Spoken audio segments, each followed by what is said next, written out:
Let me know when we're on. We're on? Okay.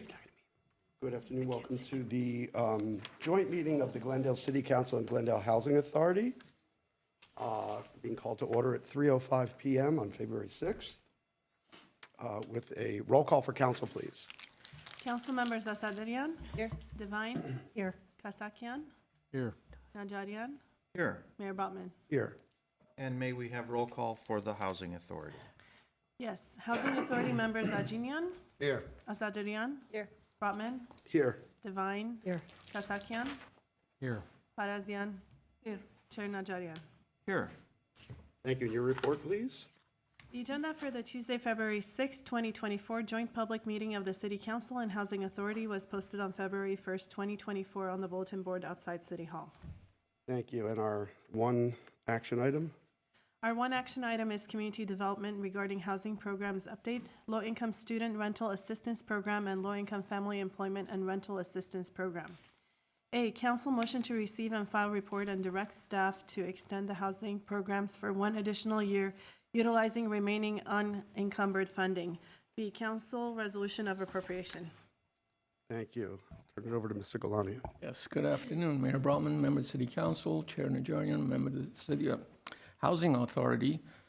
These two programs, affectionately known as LISRAP and LifeRAP, are two affordable housing programs that help with rental assistance to low-income, Glendale-based GCC students, as well as providing housing and employment assistance to low-income Glendale families with employment training and education activities.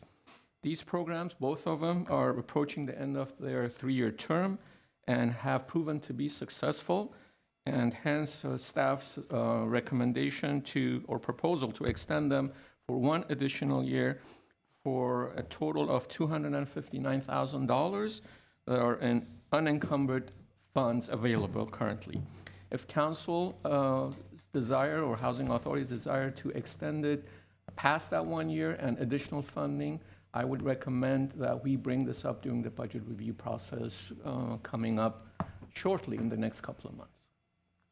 With that, I'll turn it over to Peter Zovak, our Assistant Director of Community Development, to present the report for your consideration. Thank you, Mr. City Manager.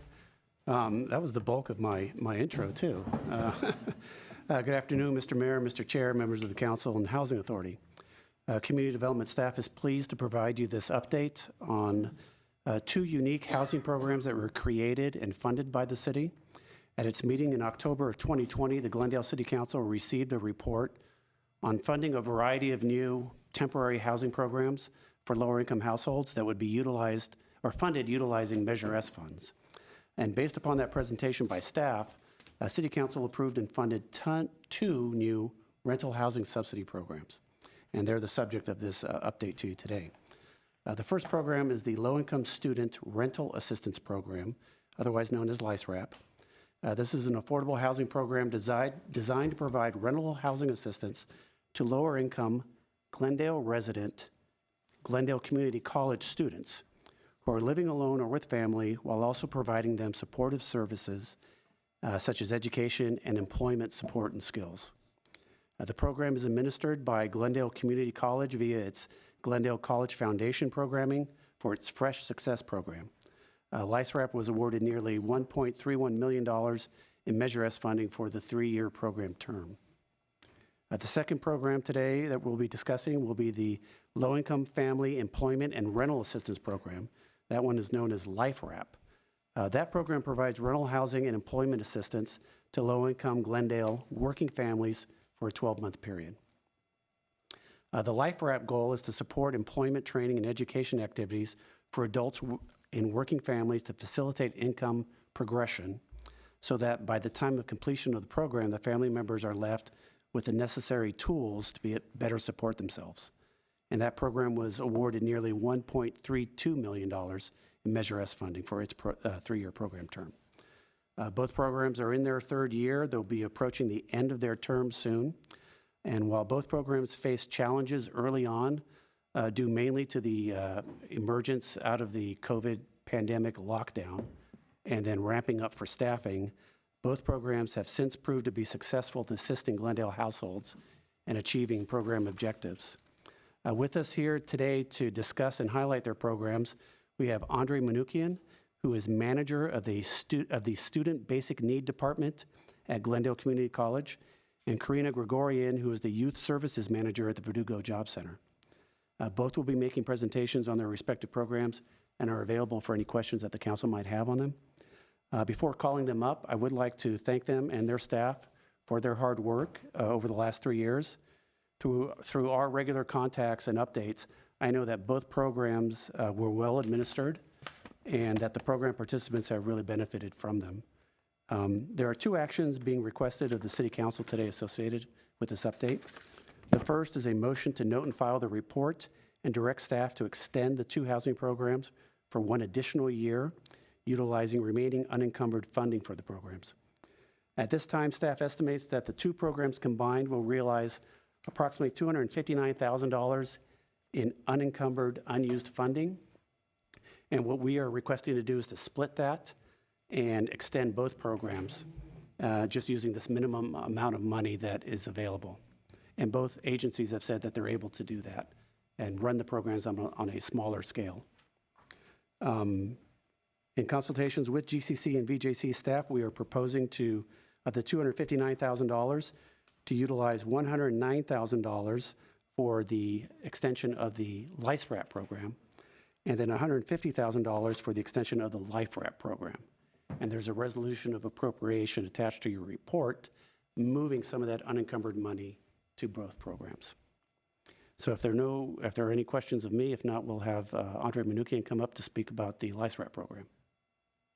Are there any questions for Peter before we do that? About how many students do you think we can impact with this extension? Do you have any idea, Peter, or should I ask? We can Andre and I have talked about that, so he's prepared to discuss it. Oh, okay, great, thank you.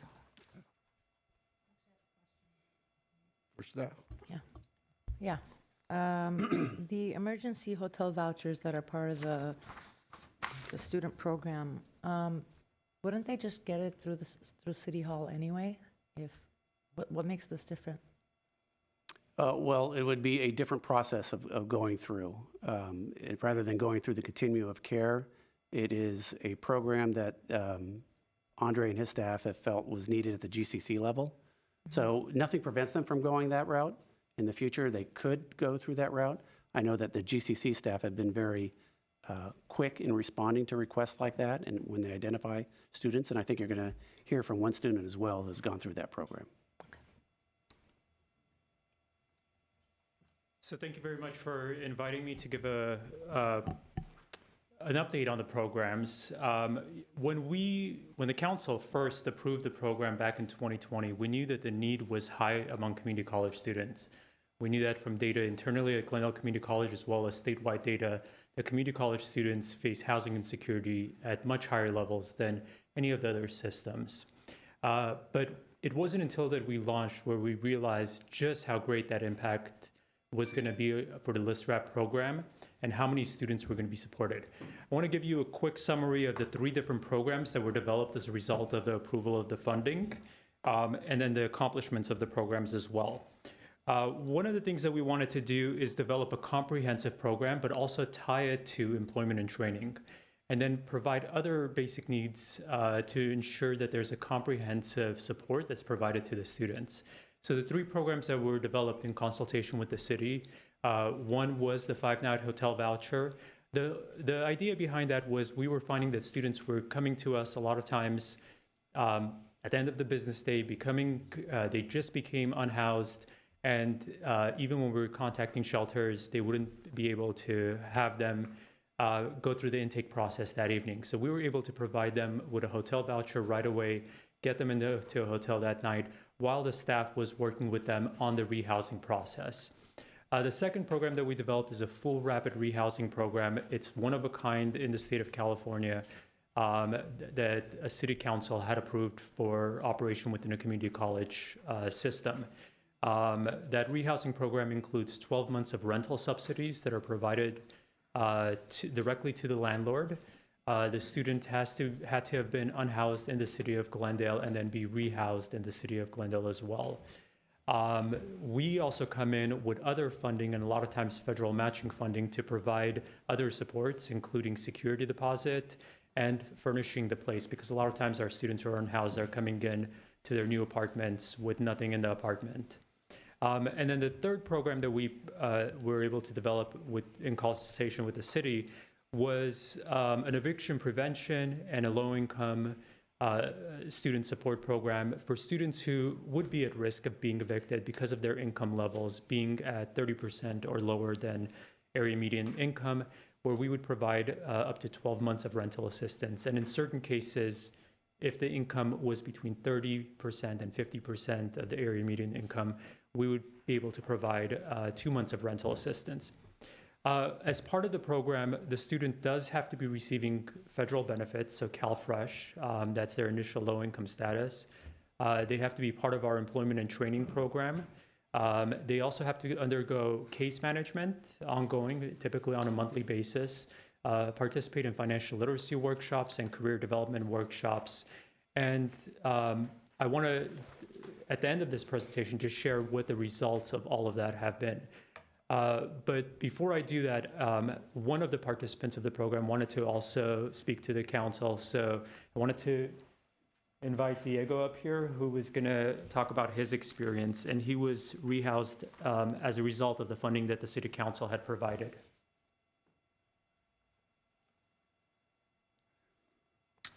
Good afternoon, Mayor and City Council members and Housing Authority members. My name is Diego Rodriguez, and I live here in the beautiful city of Glendale. I've come here today to talk about the importance and impact of the LISTRAP program, which provides the necessary resources for individuals with challenging adversities and economic barriers. I am a proud military veteran member with academic aspirations and all hopes of providing a better quality of life for myself and daughter.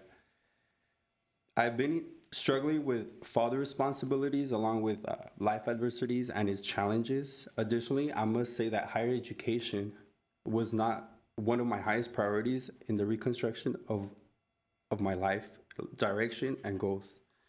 Glendale Community College has been life-changing, and I couldn't be happier. My life has taken a whole new meaning and a whole new purpose. Transition for me has never been quite easy, and it's been quite difficult, but it's also been very profound. I've learned that all challenges are temporary and all can be overcome if committed and determined. Glendale Community College and the LISTRAP program has made this transition possible and less worrisome. Due to my prior living condition, the LISTRAP program has made housing available for me, and food security has been taken care of by the GCC CARES program. This support plays a crucial part in my success, and this program helps those in need who are seeking a higher education to better their life chances and life opportunity. I want to recognize this council for understanding the importance of establishing the LISTRAP program for those who have certain life hardships and issues when seeking higher education. Thank you very much for contributing to my personal success in higher education. Thank you. So this program, the LISTRAP program, has been able to support students like Diego and a lot of other students. We've had students who are single mothers who weren't able to pay their rent and were on the brink of eviction. We had individuals who were in intimate partner violence, and this LISTRAP program gave them the strength to be able to leave that domestic violence relationship and get rehoused in a safe place as well. And all while they're trying to better themselves and their future employability as well, while attending Glendale Community College and being in a career-focused program as well. Throughout the 3 years of the program, we had 215 students initially apply. The reason why I share that number is, and all of the students were CalFresh recipients. One of the advantages of also housing this program within Glendale Community College is we have also a lot of internal data that we can look up regarding the students, their incomes, bank accounts. So we have a very comprehensive way of assessing if there is documentation that's not being submitted, if there's other income sources as well. So out of the 215 students, roughly 45% of them ultimately got approved for the program, which I would say means that we take a lot of due diligence to make sure that the city funding is going to those who are most in need for this support and services as well. Throughout this program so far, we've also seen success even when a student exits the program after the 12 months of support, even if they were unhoused before. So far, 100% of the individuals that were supported through this program remain housed, even when the subsidy went away. And a lot of that has to do with the case management that is provided, really focus on employability training and expanding their employability, and then connecting them with other resources, whether it's work-study opportunities on campus, AmeriCorps fellowships, other sources of income, making sure that they are able to self-sustain after this program completes as well. We've had 98 total families or students and their families supported throughout this program in one of the various aspects. The other piece that we saw, which was something that we had anticipated but was also in many ways blew us away, was the success rate of these students. So the students in the ListRAP program, while they were getting the ListRAP support, achieved a course pass rate of 95%. On average, it's between 75 and 80% at the college for the general student population. To put it into context, the honors college students pass at a 93% rate. So the ListRAP students, low-income students who struggled with housing, as soon as you put them into housing and take that basic needs and security away, they were succeeding in their courses. We also saw a grade point average of 0.5 above the general population for those students in the ListRAP program. So while they were in the ListRAP program, not only were they passing, but they were achieving, passing their course at higher grades than other students. And so what we're doing is we're shortening the time to completion for their education and ultimately getting them into employment within the city of Glendale or while they're living in the city of Glendale as well, so they can contribute back to the community as well. Throughout the program, one of the other benefits is that since we've tied it back to a federal employment and training program, the federal government has provided some matching dollars that were used to pay for staffing costs. So the program itself didn't end up costing the city any additional money for Glendale Community College staffing. 100% of the staff ultimately, or 100% of the funding that was already utilized went back to landlords in Glendale to house Glendale residents. And so we believe that it's been quite successful overall and something that we hope to continue over this next year as the contract ends. And I wanted to also see if you all had any questions. Thank you. I'll ask the same question on the next program as well. You list the criteria for for acceptance into this program. Are there any particular ones that stand out that you had 98 qualified out of 215 and not like, let's say, 198 qualify? So all 215 met the initial criteria to be part of the program. Where it dropped down from 215 to 98 is once we started reviewing their financial records. And what we saw ultimately illustrated that they were actually not in need of the funding, and we ended up rejecting them. And this is part of our due diligence to ensure that the money was actually being spent on those most in need. So on paper, all 215 qualified. They were all receiving CalFresh benefits. But then when we delved deep into their financial records, when we also triangulate that with Glendale Community College records, because we see, for instance, where their financial aid check is being deposited, we can quickly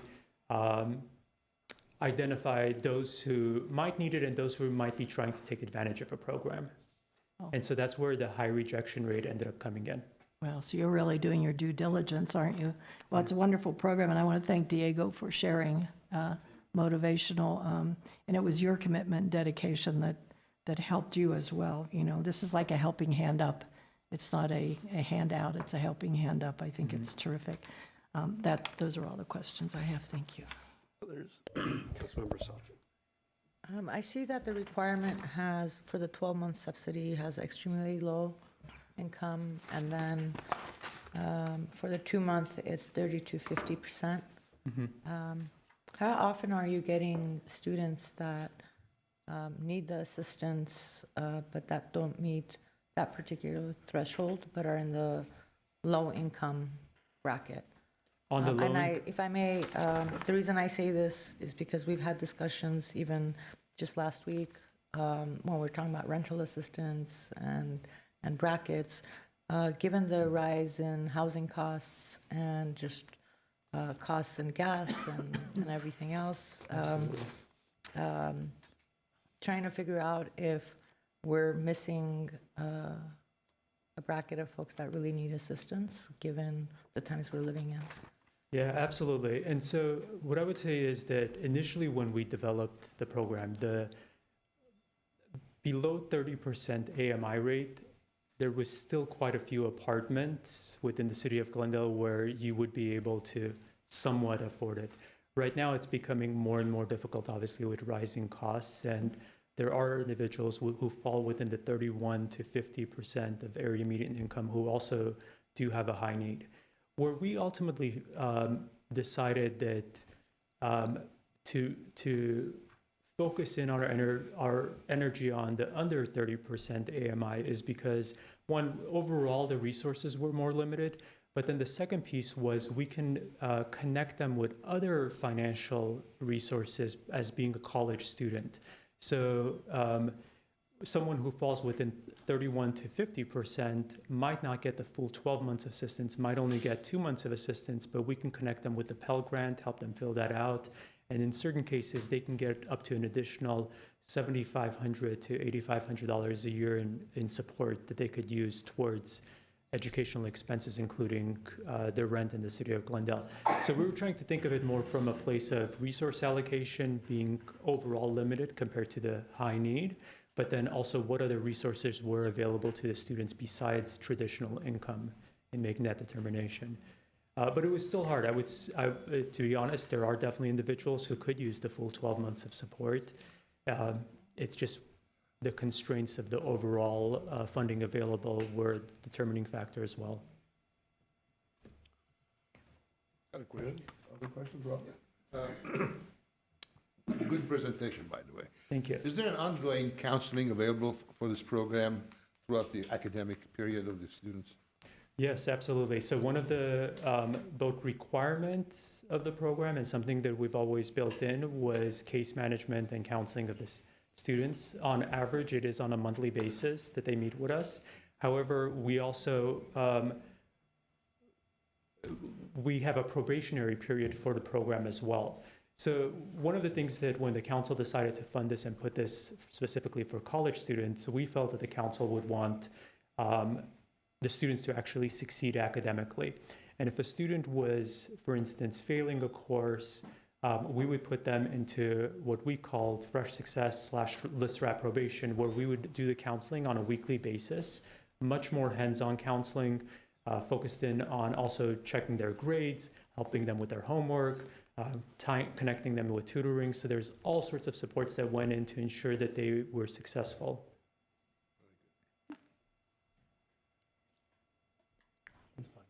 No question.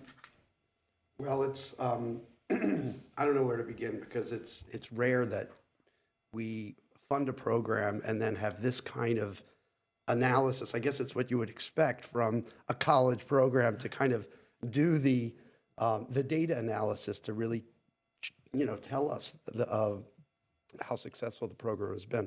And I think we met probably in 2015 when I started teaching at the college. I've always been incredibly impressed with you, and I know that the success of this program, involves a lot of people, but in particular, you're a hands-on guy, and you're somebody who takes this very seriously. I really, really am impressed.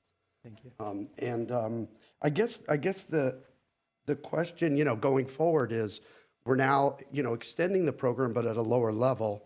Mm-hmm. What is that going to mean for you? And as related to this is, as we go into the next budget cycle and we talk about, the potential for, maybe funding this again, what is the need and what would you do differently perhaps? So, and you might not necessarily have all those answers now, but I think as we go into this next, budget, it's something we definitely should be looking at, because Absolutely. my sense is, this was a very impactful program based on everything you're saying. Yep. But it would be good if we could, maybe document that, and share it, and also talk about maybe how we might want to modify the program. Absolutely. What kind of funding levels are really needed. So some of those things, I don't know if there's anything you want to say now, but I'm kind of just setting this out. So Yeah, what I would say is that there is going to be an ongoing need, and we're seeing that throughout the state of California, especially with community college students. If you think about community college students, right, Diego, for instance, right over here, he served in the Army, he came back, he took some time away from education, ultimately, years later, decided to go back to school. And an individual like Diego, they're passionate about getting their education, but they might not have the economic resources to be able to afford both the cost of an education, but also just the cost of life with how quickly it's risen. What we saw initially, actually, when we first launched the program, is because of a lot of the protections during the eviction moratoriums, that the need was not even as great as it is today. Right now, it is ongoing. I mean, on a weekly basis, we're getting more and more students who are unhoused or becoming unhoused or at the brink of being evicted. And so the need will always be there. As far as a specific dollar amount, one of the things that we've tried to do is really think about how do we bring in multiple funding sources to be able to make this a sustainable level. And so that's why we wanted to tie it into a federal program to get that federal matching dollars to kind of take away the other costs that would be associated with it, and for the benefit of the city, and also just the students as well. And we've been able to do that and be as responsible as we can with this money as well. So will there be a need in the future? I think so. I don't think this was just a COVID situation. The data prior to COVID also showed that students experienced housing insecurity. I would say from my experience, it's actually gotten substantially worse, despite more programs being out there. And I don't know if that's being seen across other programs that you all fund, but the need for housing and affordable housing has certainly increased quite a bit. Right. Do you have any plans, since it is a college program, and you probably have some academics or some student academics that are interested in studying this, to kind of keep track of some of the people that have gone through the program after they exit the program over a period of time, to see people like Diego, see how they're doing in 3 years or 5 years? That's and actually, it's a great project for some students. That's actually a great question. Since it is tied to a federal SNAP benefits as well, that is something that the California Department of Social Services is going to be evaluating us on. So they're going to be tracking them 3 to 5 years down the line to see their employability at that point and their income levels at that point, to see the impact of the overall program and the support that was provided to students. Okay, I'm sure that's something we would all be interested in as, as that emerges. Yeah. For us to know. But the initial data, I would say, is very promising, because it even surprised me to see just at the level of success that we're seeing once the stress of not having a place to go back home to is gone, right? Or the stress of not being able to pay your rent, and now you can actually focus on academics. Thank you. Thank you. And just once again, I just wanted to thank all of you for funding this. I know when I go to state conferences and everyone asks, how do you all have this program? I mean, it truly was an innovative program for the city council to put into place, because it doesn't exist at any other community college, where a city has partnered with the community college district to provide support for a high-need population. So thank you for your innovation and support as well. Thank you.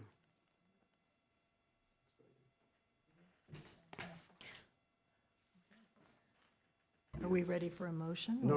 Oh, there's another one? You're going to do the next one? You're going to do the next one? Okay, I thought he was going to do both. Well, I thought he was going to do both. Good afternoon. My name is Karina Gregorian. I'm with Community Services and Parks, Workforce Development Department, Glendale Youth Alliance section.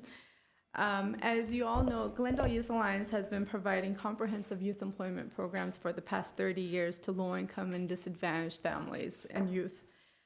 In more recent years, GYA has been providing hotel vouchers to homeless young adults, as well as emergency housing vouchers, and has been operating the California Emergency Rental Assistance Program, CREP, for families that were impacted by COVID-19, which led us to also provide housing services to our community. The LifeWrap program is the perfect combination of our employment programs as well as our housing programs, and it's very much needed in our community. The Glendale Youth Alliance was contracted to operate the LifeWrap program and provide rental subsidies as well as employment assistance to low-income working Glendale families for a 12-month period. To qualify, the families must reside in a rental unit in Glendale, must have annual household income below 80% of the Los Angeles County area median, must have at least one minor child under the age of 18, at least one family member must be working a minimum of 32 hours a week, must be current on rent, and not on CalWorks or any other rental subsidy program. Our staff was involved in every aspect of the program, from outreach to answering the hundreds of phone calls we received, reviewing applications, reviewing support documents, unit inspections, setting up landlords as vendors to receive monthly rental subsidies. They provided regular case management, conducted monthly trainings, and constant sharing of resources and opportunities. We had 700 applications for this program, and each year the application process was done independently, separately, for a certain period of weeks, usually in January. And each application was reviewed based on the criteria that was set for this specific program. A lot of families were ineligible, but the ones that did meet the basic eligibility, we did invite them back to bring in the supporting documents. Some did, some were over income or didn't meet one of the criteria and were disqualified. And the highest ranking families that needed the program most and met all of the eligibility were enrolled in our program. So over the past 3 years, we've served 95 families in a 12-month cycle. Staff worked closely with each of the families to develop a case plan and identify goals, one of which was to save a portion of their funds towards their family goal. Furthermore, staff worked diligently to connect the families with resources available in the community, as well as shared upcoming opportunities, job fairs, trainings to meet their individual needs and goals. On average, each family received $9,103 in annual rent subsidy, approximately $759 a month. And combined, the 95 families were able to save approximately $650,000, which is about $570 per month, which is 75% of the rental subsidy they were receiving. Some of the program results, 100% of the families received the rental subsidies and saved funds through the 12-month program, and many stated that they will continue to contribute towards their savings even after the program is done. 90% of the families successfully completed the entire program, complied with the case management, and attended monthly trainings, provided bank statements to prove their monthly savings. 94% indicated they were very satisfied with the overall program. 97% were very satisfied with the trainings provided, and the trainings were from personal budgeting to buying a house to different labor market information, anything and everything to better prepare them and give them the knowledge and tools they need to succeed. 89% found the saving component beneficial, and without which they would have never been able to save these funds because it was going towards their rent, they were paying for it. Now these funds became available and they can actually put it aside. 92% indicated that the program made a meaningful difference in their life. 33% had increased income, which means they either got a promotion, a new job, or a second job. And many of the youth within the families were enrolled in GYA programs as well. 40% enrolled in training and education programs. For example, some were enrolled to be a certified notary public. One person enrolled in a certificate program to be a travel agent, and various other trainings as well. And 36% completed the training program and received a certificate or a diploma. A third of the families' goal focused on saving funds for a down payment to purchase a house. And 3 of the families were able to actually hit that goal. Families save for their children's education, college, to purchase a car, to pay off debt, move into a more suitable apartment, as we had families living in studios and multiple family members living in a 1-bedroom, and enroll their kids in enrichment activities. All 3 years, we served many single-parent households, and many of the families had a child with disability, which is an unintended pool of individuals that we were able to assist and link with various resources. Also, another interesting fact is that approximately 50% of the families had family member employed by either Uber, Lyft, Grubhub, or one of those self-employed services. Some of the feedback we received is that the training was really motivational. It made us breathe a little, as one of the families said. We were able to stabilize our expenses and manage funds better. Things are now becoming better.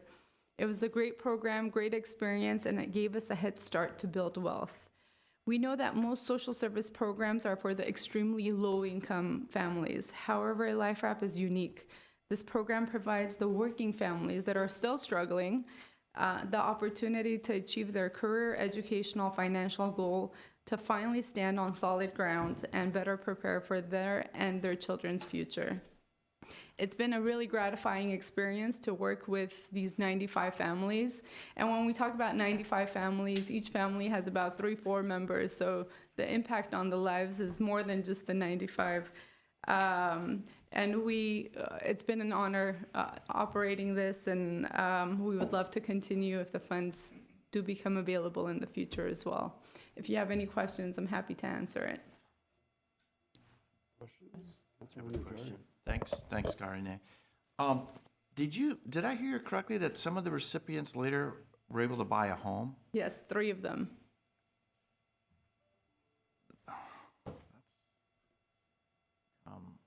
I believe that's all 3 great, were condos. But it seems like it's, I'm not sure.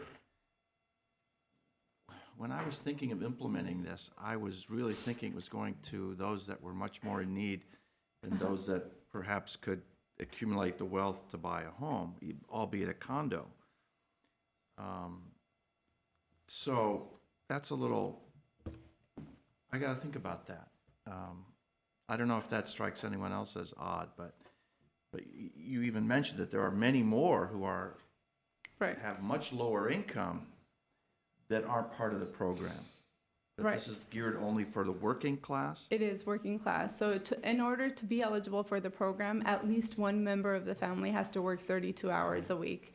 In many cases, there were multiple incomes coming in to the family.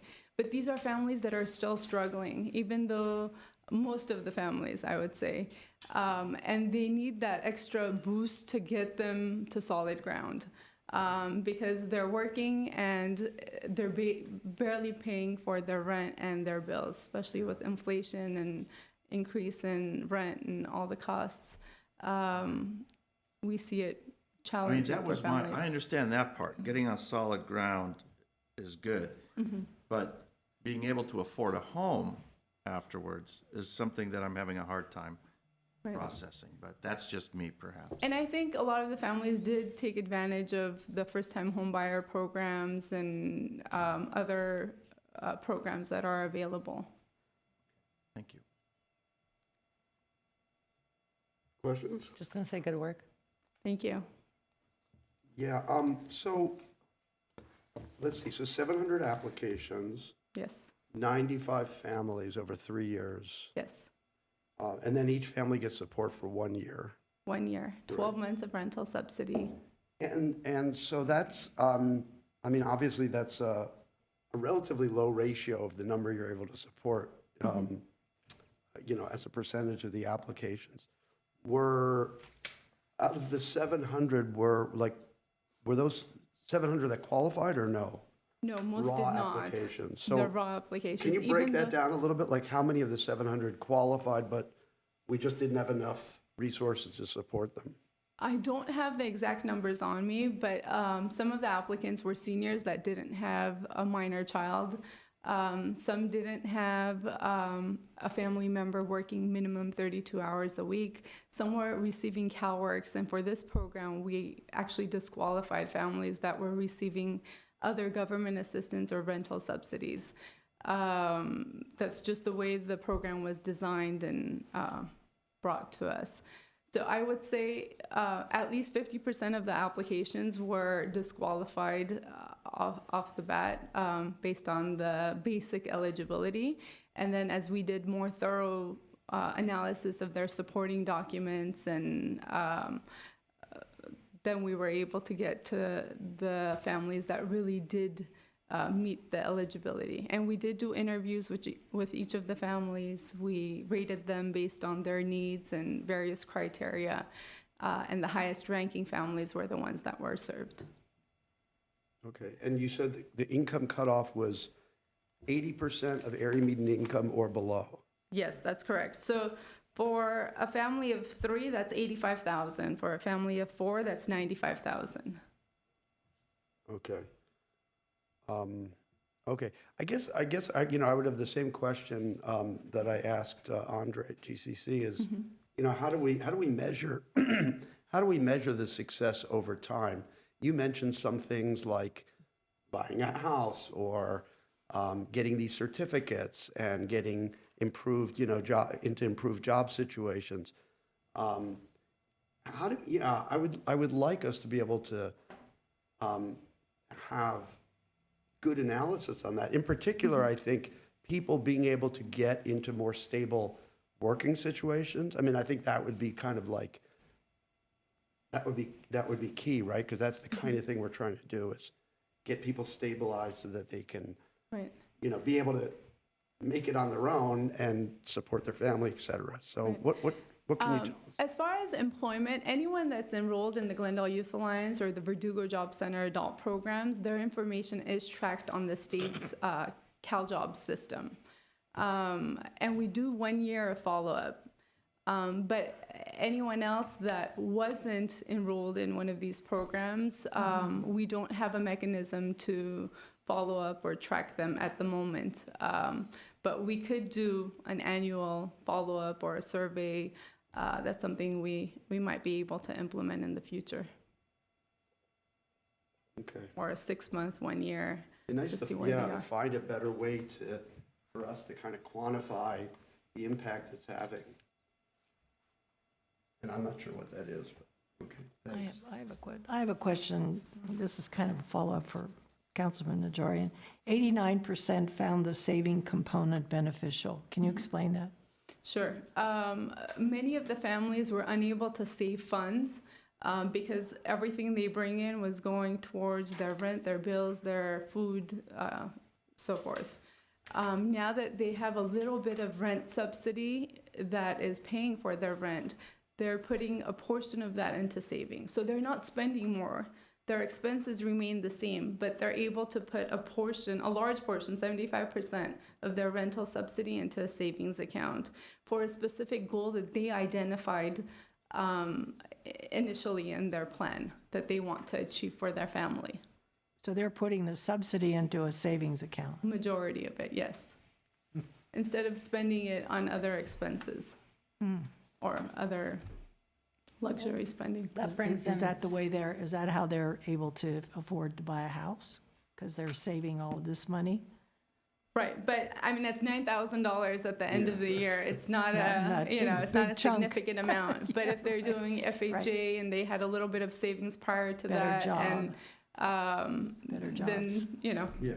Okay, thank you. I would Thanks. actually say that gives them that cushion of security with potential expenses that they didn't anticipate, whether it's seeing a doctor and covering copays or getting a flat tire, Absolutely. which Absolutely. starts the spiral. So, And that's what I meant by it puts them on solid ground, because now they have a little bit of that cushion, the savings to use for whatever they need, and they can actually work themselves to move forward instead of, constantly try to catch up or not drown.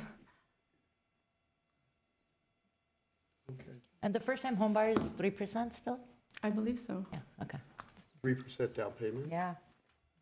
And I know we're talking a lot about that. How many out of the 90-some were able to buy a house? Are you talking about 3? Okay. 3. Yeah, Yes. but even if it's like, it's a 3% down. Yeah, yeah. So you It don't sort of need- enhanced their savings ability, that's all. It's an enhancement. Okay. Okay. Um, You have any other questions? No, I think I just have comments on both, whenever you guys Okay, are ready. please. Thank you. I would love for both of these programs to be extended, but I think as we look into the budget session, provided the overwhelming success of the programs, what I'd like to see is not just a duplicate of this program coming back or the funding in the way that it's been written now, but for us to really do an analysis of times have changed, costs have changed, and so I would like to personally see maybe an ideal, medium, and a bare bones that is very similar to this, taking into account all the rising costs. These are great preventative programs for the homeless crisis that we're dealing with, and I love the fact that it's data-backed, and so Okay. that's all I got. Okay. Anybody want to move this item? We have, let's see, what do we have? A resolution of appropriation, and we have the Motion to motion extend to the extend program. Yeah, I'll move A and B. Okay, so A and B moved by Councilmember Devine, A second? seconded by Councilmember Satrin. Very good. And this is just council, so roll call for council. Yes, council members Asadrian, Yes. Divine, Yes. Kasakian, Yes. Najarian, Yes. Mayor Brotman. Yes. And what is next? Move to adjourn? Adjournment. Okay, we have a motion to adjourn. I'll move to adjourn. You have a second? You'll be our second. Okay. We, Move Excuse me. for housing? Will someone move for housing? So moved. It's adjourned. Is there a second? I second. Housing's adjourned. okay, we are all adjourned.